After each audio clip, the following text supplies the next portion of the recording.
আসলে এটাই বাস্তবতা। সুখ এবং শান্তি সর্বদাই আপেক্ষিক। কারো সব থেকেও সুখ জিনিসটাই নেই, আবার কারো বাকি সব ঘাটতি থাকলেও সুখটা আছে। কেউ দুবেলা খাওয়ার জন্য সারাদিন হাঁটে, আবার কেউ খাবার হজম করার জন্য হাঁটে।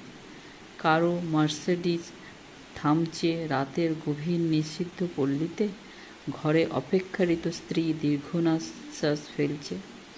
কেউ ভাঙা ঘরে থেকেও স্ত্রী নিয়ে অবিরত স্বপ্নের জোয়ারে ভাসছে। কেউ ভাবছে আর কয়েকটা দিন হলে ডিভোর্স পেপারে সাইন করলেই মুক্তি। কেউ কেউ আবার একটা সম্পর্ক টিকিয়ে রাখার জন্য অবিরাম যুদ্ধ করে চলছে। কেউ সদ্যোজাত সন্তানকে ডাস্টবিনে ফেলে দিয়ে দায়মুক্ত হতে চাইছে,